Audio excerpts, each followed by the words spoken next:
Welcome sa Dries TV. Kung interesado ka sa ganitong news, huwag kalimutang isubscribe ang ating YouTube channel. Maraming salamat! Welcome back again sa ating YouTube channel mga kakimpaw, and sa update natin ito ang pag-uusapan natin ay tungkol sa mga importanteng kaganapan kina Kim and syempre kay Paula Avellino.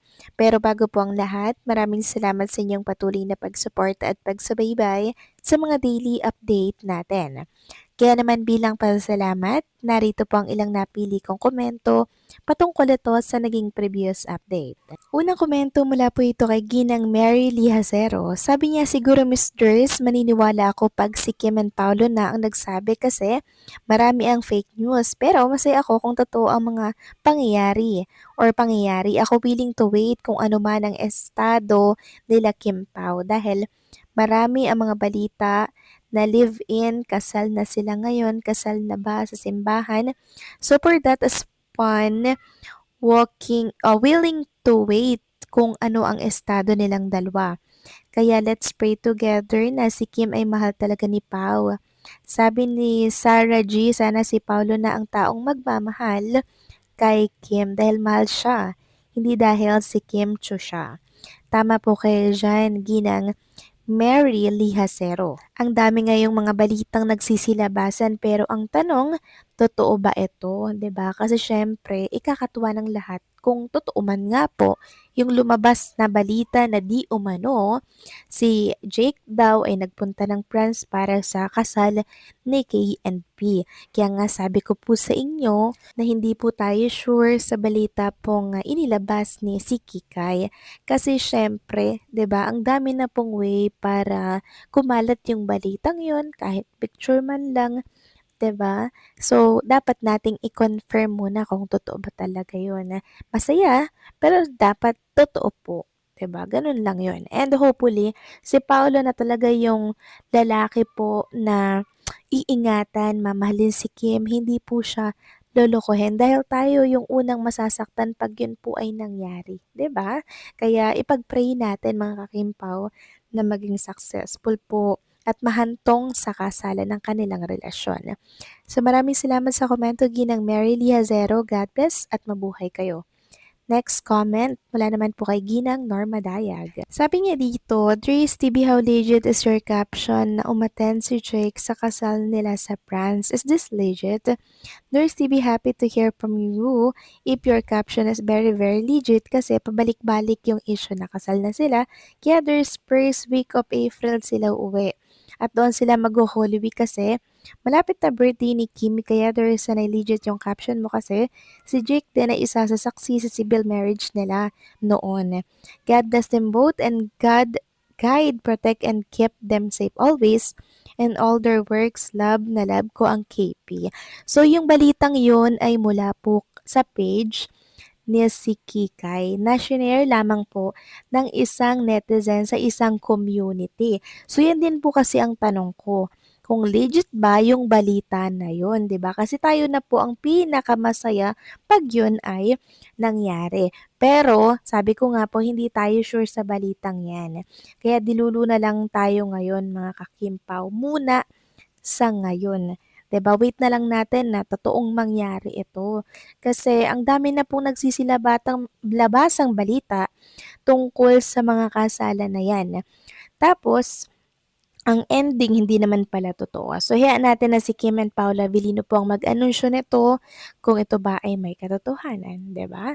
Wait natin 'yon mga kakimpaw dahil mangyayari din po yan sa taktang panahon.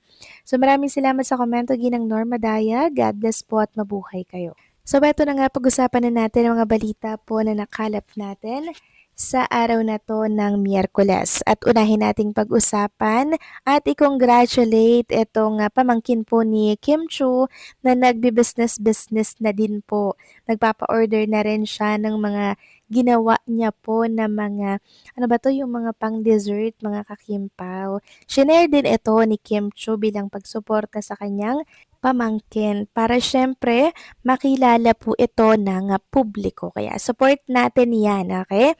Samantalang next topic naman, pag-usapan naman natin ang tungkol po sa ratings na nakuha ng The Alibay kagabi. Grabe, sobrang tumaas talaga. Yes po mga kakimpaw. Dahil sa Kapamilya Channel, 107 po ang nakuha nila. A2C 84, All TV 84 din. So kahapon 'di ba nasa 72, 71 lang yung ano nila ads dito. Pero tumaas, naging 84 parehas. Tapos 107 sa Kapamilya Channel.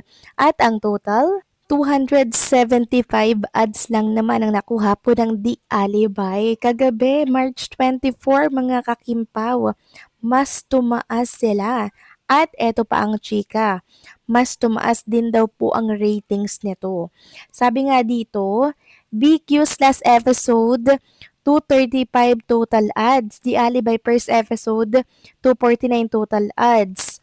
Di Alibay latest episode, 275 total ads. Kabahan kayo kapag tumaas pa ang ratings ng Di Alibay, baka nanonood na kayo ng commercial na may konting Di Alibay hanggang 10 PM. So pagka ganyan pong mataas po ang ads mga kakimpaw, tumataas din po ang ratings niyan kasi syempre maraming nanonood. Sabi nga po ni Carlos Miguel, the fact na napanood na ang Di Alibay sa Prime Video at may advance episode pa sa I Want Up, unlike yung ibang katapat, pero di hamak na mataas pa din ang concurrent views ng Di Alibay sa YouTube at milya-milya ang dami ng ads. Yun ang mas mahalaga.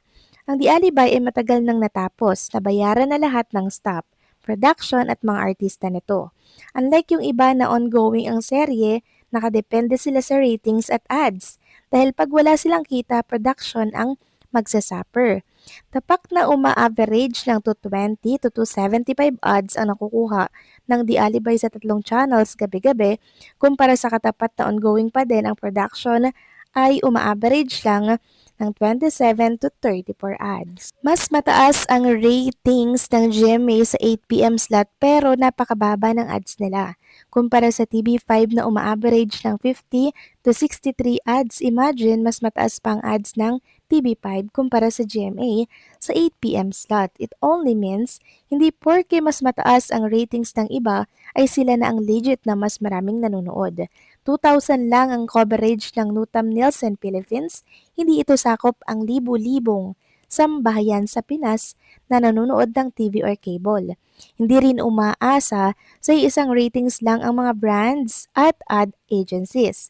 They conduct their own research, survey and ratings. Alam nila anong programa sila maglalapag ng kanilang advertisements and commercial na milyones ang halaga kada ilang segundo. Kaya yung mga maasim sa Kimpaw at Di Alibay, tawanan na lang natin sila.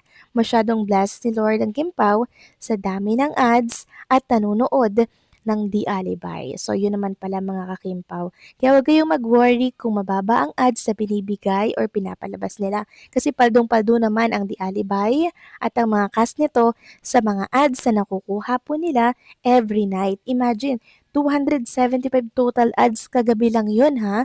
And still, tumataas mga kakimpaw. Kaya congratulations kay Kim and Paolo at sa mga cast nito. So kayo ba, anong masasabi ninyo dito? Please comment down below.